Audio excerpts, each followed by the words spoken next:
Hi everyone, welcome to today's lecture for dynamics. Today we're looking at kinetics of particles. This is lecture 1 and my name is Harmtedy. So this is an introduction to kinetics of particles.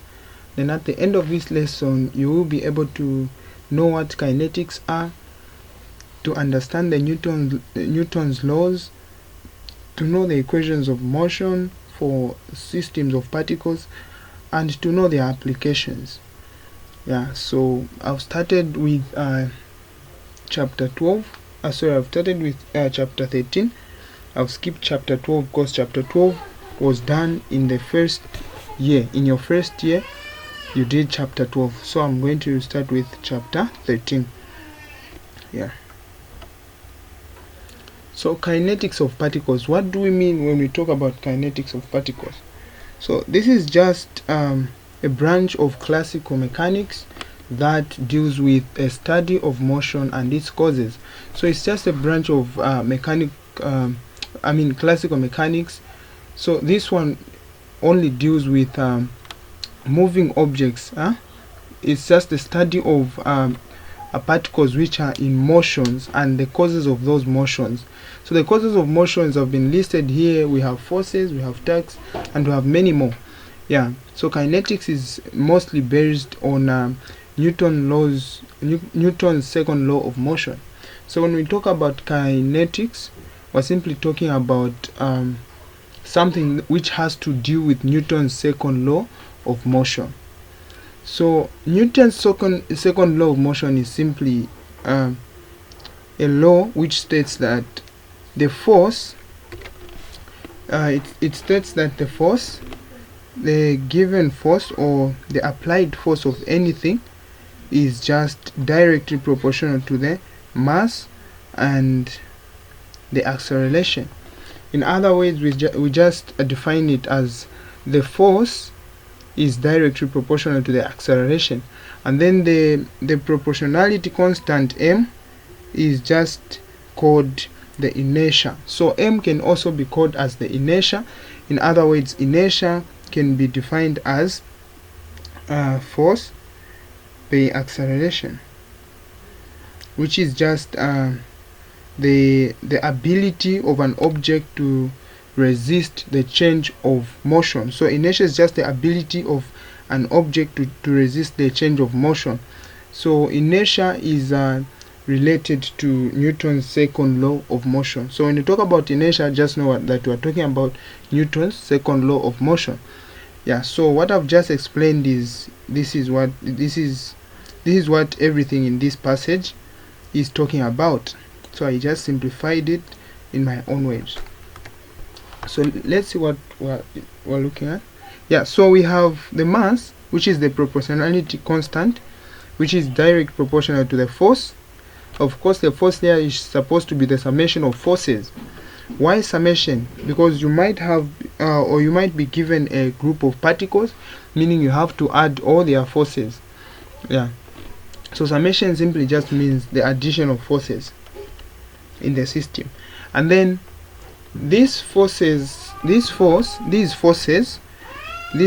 of forces is also just direct proportional to the acceleration. Then the proportionality constant is just simply the mass. So take note of these equations, equation 1 and equation 2. We're going to use them to derive something. So what I've explained is this. So m is a positive scalar called the mass of the particle. Since m is usually constant during acceleration, it measures the resistance of the particle to change in its velocity. That is its inertia. So the change or the resistance of the particle to change in its velocity is called inertia. So let's quickly move on. So the next part that we're going to look at is just the illustration of this Newton's second law of motion. So consider the particle shown in figure 1. So this is our figure 1. Everything here shows figure 1, which has the mass m and is subjected to the action of two forces F1 and F2. since the result of the forces produces a vector ma, then the figure 1c represents the kinetic diagram. So 1c here is just a kinetic diagram. So in other words, if you remember vectors in first year, when you are adding these two vectors, having their origin O, which is there, so you add them in this way, you're going to have something like this, and then you have sorry, let me just extend it a bit. So you're going to have something like this, and then you have something like that, meaning the resultant force or the magnitude of these two vectors will just be that, just be in between, to come from that side. So in this case now they've just shown it from behind like that, meaning when you add these two vectors, you're going to have this as your magnitude, which is ma, which is the kinetic diagram. So this means that the mass m will remain at 0 velocity or move at a constant velocity. So when you look at this diagram, you agree with me that the summation of the forces there in the diagram is just equal to Fr, which is the resultant force. Then the magnitude is called the magnitude is just ma, which is mass times acceleration. So now if the summation of these forces is equal to 0, then a will also be 0, and then the velocities, or maybe a may either be 0, either a may be 0 or v may be 0 in the expression, for us to get this ma to be 0 or Fr to be 0. Or when the velocity is constant, the acceleration is what? Is equal to 0. So when you have constant velocity, acceleration is simply 0. So this means that the mass m will remain at 0 velocity, or move at a constant velocity. Anyway, we're going to understand this when we look at maybe one or two examples. So Newton's law of gravitation attraction. So when you talk about this is also from Newton's second law of motion, and then it also has to, so it it's also related to the Newton's second law of motion. That's why it's called Newton's law of gravitation attraction. So let's look at what it says. So Newton's law of gravitation governs the mutual attraction between two or more bodies, but normally deals with two bodies, and is given by the equation this. So this is the equation. So in this equation, when you look at this is the magnitude of the force, and then this is a Newtonian gravitational constant. This one is always given, so don't worry about this. Then this is just the distance between two particles, between the two centers of the particles. You have two particles starting from there up to there. So this distance from this point up to that point is called r. So you just square that, and then you get the mass m1 and m2. You multiply them, and then multiply it to the g, the Newtonian gravitational constant. And then you get the force of attraction, or the force of gravitational attraction between those two objects you want to know. So this is just the, when you look at this, we said force of attraction between the two particles is represented by F, and then G is just the universal constant of gravitation according to the experimental evidence, which is just given by 66.73 times 10 to the power negative 12, and it's measured in meters cubed per kg dot seconds. And then these m1 and m2, these are masses of each of the two particles. And then r is just the distance of the centers of two particles. So let's quickly move on to the next question. So let's look at the equation of motion for a system of particles. So the one that we started with, which is summation of forces is equal to ma, or rather let me just say F is equal to ma. This one is just for one particle. Now what if we talk about a system of particles, meaning we have a lot of particles in one system? So let's say, for instance, if we have Fi and small letter fi to be the external and internal forces respectively, the acting, or I mean this F and this F and that F are external and internal forces acting on the particle with the mass mi. So the mass is constant here.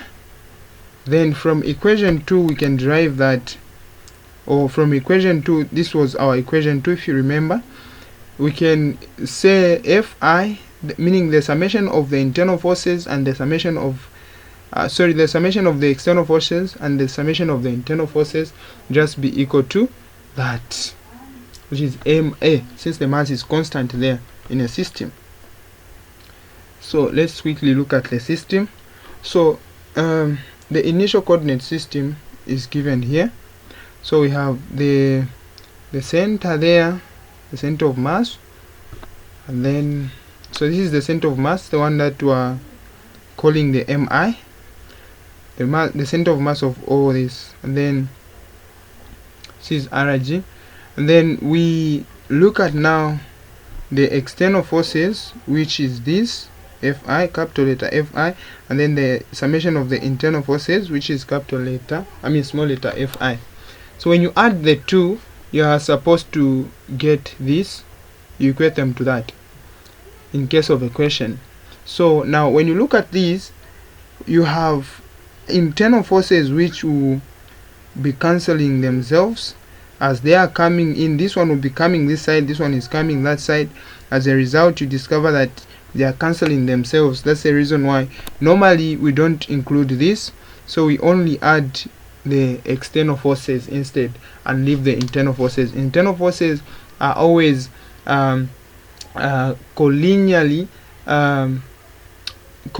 what's this, linearly, they are collinear and then they are equal. So meaning what's this, according to Newton's third law of motion, for every action force there's an opposite and equal reaction force. So there are a lot of things that we can explain here. Let's see what we're talking about.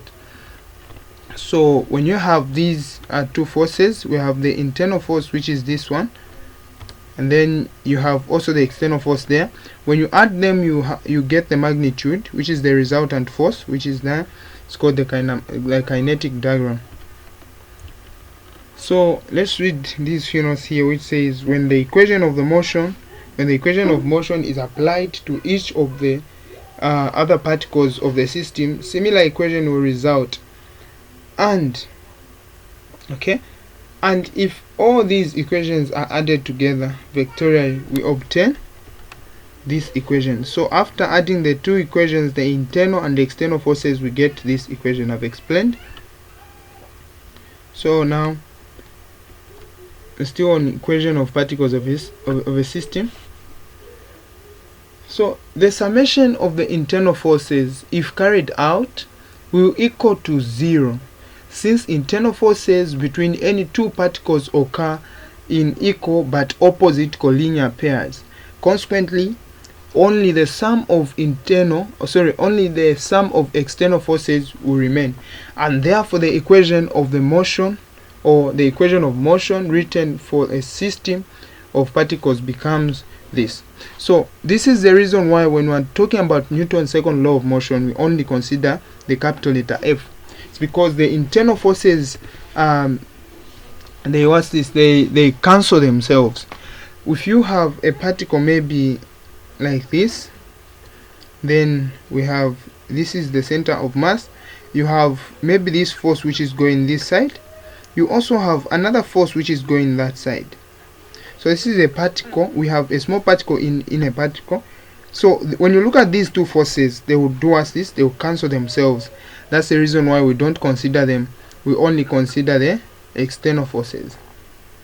Alright, so let's proceed. So if Rg is a position vector which locates the center of mass g of the particles, then by definition of the center of mass, mRg is equal to the summation of mi and then Ri, and m is equal to the summation of mi, is the total mass of the particles. Differentiating the equation twice with respect to time, assuming that no mass is entering or leaving the system, yields this equation. So differentiation of vectors is not in your syllabus. I don't know if it's supposed to be there, maybe, but I'm not really sure about that, but I think it's not in your syllabus. So when you differentiate this, when you differentiate this equation twice, it will result to this. Yeah, so let's look at this. So when you substitute the equation, which is equation 7, into equation 6, by simply, when you substitute equation 7 into equation 6, you have this, which is mag, which is equal to summation of mai. So summation of individual masses times the acceleration, and then we have m this side.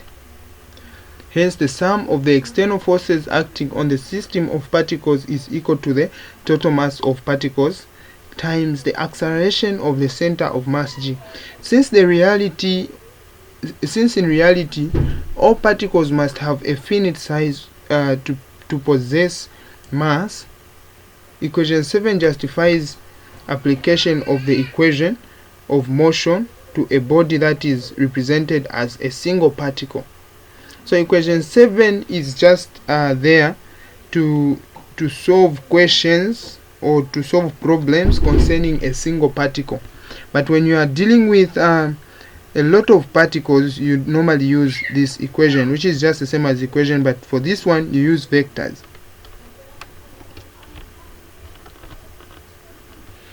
So let's try to look at rectangular coordinates using the same equation, but using rectangular coordinates. So when a particle moves relative to an initial x, y, and z frame of reference, the forces acting on the particle as well as its acceleration can be expressed in terms of their I, j, k components as shown in figure 3. So if, for instance, we have this particle here, and then it has moved in the x or y plane, and then x or y or z plane in the 3D, three dimension. If it moves in that direction, then when writing the equation, we're going to consider, or we're going to use I, j, and k to be the components of this motion. So this is what we're talking about. For instance, this is our general equation.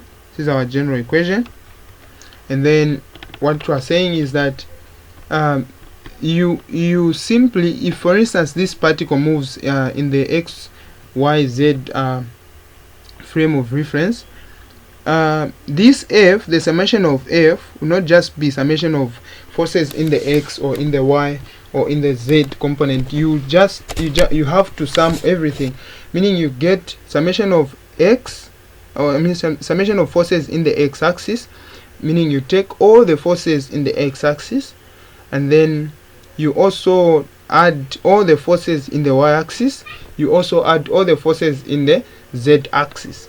Then once you add them, you equate them to the mass. Since you are dealing with one particle there, meaning the mass will be constant to just be m, and then for this m you take the acceleration in the x-axis, in the y-axis, and then the z-axis. Then you sum them, and then you find, according to the equation, according to how you've been asked to calculate and what you've been asked to calculate.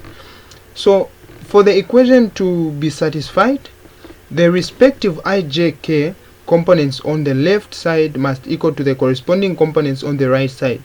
Consequently, we may write the following three scalar equations. So these equations are just coming from this same main equation, so don't get confused. You just get the summation of forces in the x-axis, you equate them to ma in the x-axis. This is what they've done this side. That's what they've done. And then same applies to the y. you get summation of forces in the y, you equate them to m times acceleration in the y. This is what we're talking about there.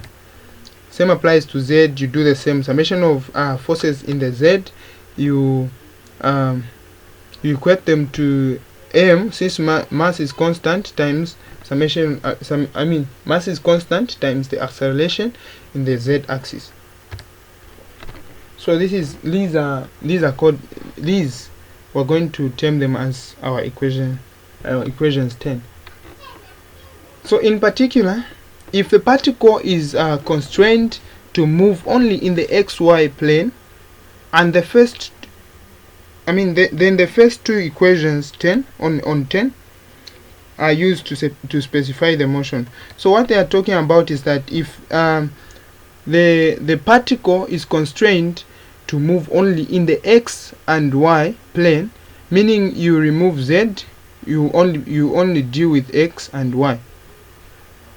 Yeah, so for instance, if you have a particle which is, maybe you have a box like that, and then you have a rope this side, you have a force, somebody is pulling this block, then you have the ground this side, somebody maybe is pulling this block, this one is only moving in the x axis and y axis. The force is only considered to be in the x and y axis, so here you don't consider the z axis.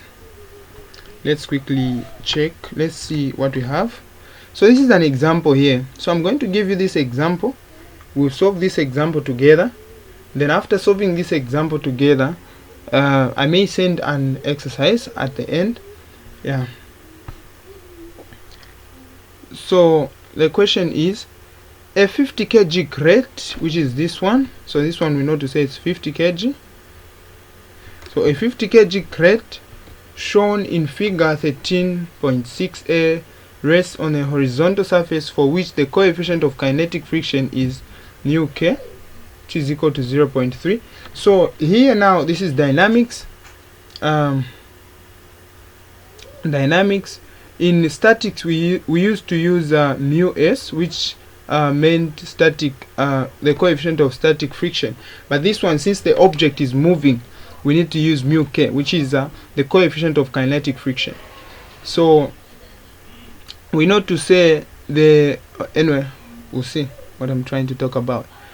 So if the crate is subjected to a 400 newtons towing force as shown, so if the force is subjected to a 400 newtons towing force as shown, determine the velocity of the crate in 3 seconds starting from rest. So imagine that this block is starting from rest, this crate is starting from rest, and then it's being pulled, or it's being towed by a 400 newtons force. So the first thing that you need to know here, or what you need to do here, is to draw a free body diagram. A free body diagram is very important, and then after drawing a free body diagram, you quickly choose your the frame of reference. So this is our free body diagram. You can see this is our free body diagram. We have this, forget about this first, I'll explain where this is coming from. So we have the normal the friction force. Forget about this, I'll come and explain where this is coming from. So we have the friction force. So friction force is just given by mu k n. So n is just the normal force, acting on this crate, which is just the force coming from there going up, which is supporting this block not to go in, or not to sink into the ground. So this force is called the normal force, and then mu k is just the coefficient of kinetic friction which has been given, and then we don't have the normal force, we need to find this. Then we also need to know to say there's a weight which is coming from, there's gravitational weight which is coming from there, like that, which is acting on this, and then that is given by weight is just given by mass.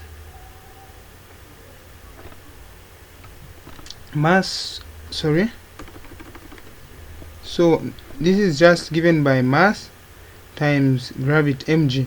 So mg, according to our equation here, is just our mass there is 50, and then 50 you are multiplying it with 9.8. so 50 times 9.8, you get that. So 50 times 9.8, you get 490. So that's where they got this 490.5. So now, after finding the weight and everything, you now draw your free body diagram, and then you choose the frame of reference. You say, I'm taking y as my positive, and then I'm taking this part as my x, as my positive x. Yeah. So after choosing the frame of reference, you can now start solving the equation. So now we begin to take the the forces. We have this force which is acting this side in the x-axis. We also have the force which is acting in the, sorry, this one is acting in the y, and then this one is acting in the x. So now, how do you find now these forces? So we take summation of forces, in the x according to the Newton's second law. So here we're only dealing with the x and the y plane. We're not dealing with the z plane. So in the x-axis we have the mass. The mass will be constant. Of course, the acceleration will be different. We take the acceleration in the x, and then we also take the forces in the y-axis. So the forces in the y-axis will also have mass times acceleration in the y. So after doing that, we now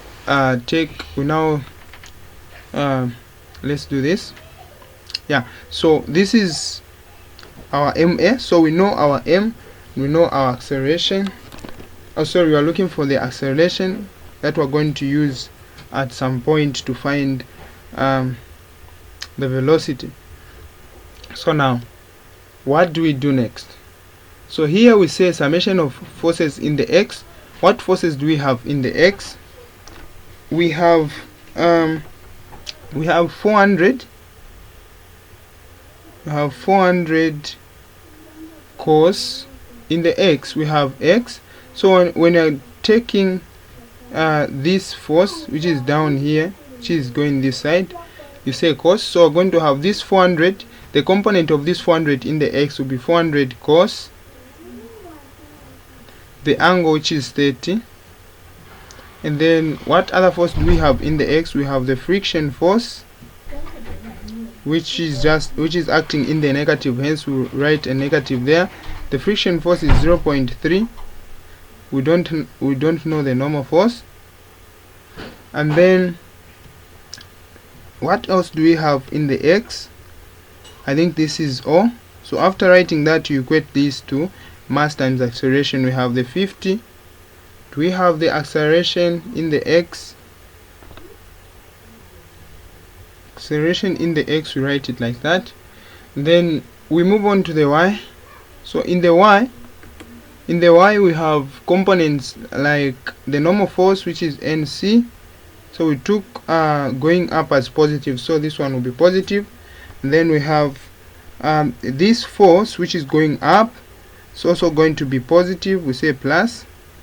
So this is going to be 400 sine 30. So 400 sine 30. And then we also have this force which is minus 490.5. Then what other force do we have there in the y? We don't have another force. So what we do is we equate these two. The mass, we have the mass, and then we need to check the acceleration. Now, is the acceleration, do we have any acceleration in the x? Because when you look at this object, it's only moving in the x, it's not moving in the y. Now, do we have any acceleration in the y? We don't have. So meaning when we multiply m times 0, we still get what? 0. So here it's just a matter of now solving these two equations simultaneously. After simplifying this, say 400 sine 30, so we're going to say 400 sine 30, then this will be multiplied 400 sine 30 and then minus 490, it's giving about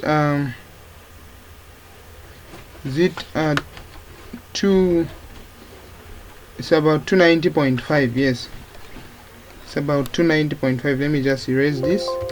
Okay, so when you solve these equations, these two equations, this is what I just wrote. When you solve these two, you get your normal force to be 490.5, and then you also get your acceleration in the x to be that. Now, have we been asked to find the normal force or the acceleration? No. The question is saying determine the velocity of the crate in 3 seconds. So what do we do now? You go back to chapter 12 or you go back to NS. You look at the 3 equations of motion. So which equation is ideal for us to use on this question? So notice that the acceleration is constant, since applied force P is constant. Since the initial velocity is 0, then the final velocity of the crate in 3 seconds is, so use this equation. So when you have been told, according to this question, this object has been subjected to the 400 Newton towing force, and then we're dealing with constant velocity. This object is moving at constant acceleration, moving at constant acceleration. So as a result, we're going to look at kinematics. So kinematics deals with constant acceleration, and it deals with constant acceleration, and it also consists of 3 equations of motions. I'm sure you are able to remember them, and what you can see here is one of the equations. It's one of the equations of motions. So we have the initial velocity, which is 0, since this crate started from rest, and then we have the time, which has been given to be 3 seconds. Then the constant acceleration in the x, we found it to be 5.185. Then we just need to find the final velocity. So this is how you solve such equations, such questions. So I may send an exercise just to see whether you can solve these things on your own. It's important for you to know how to solve such questions on your own, because in the exam, lecturers like bringing such questions. So thank you very much for attending today's lesson. Make sure that you don't miss the next lesson we're going to have on kinetics. We'll proceed with kinetics, and then once we are done, we'll continue, see the next topic that we're going to have. Thank you very much. See you next time in another lesson. Shalom, shalom.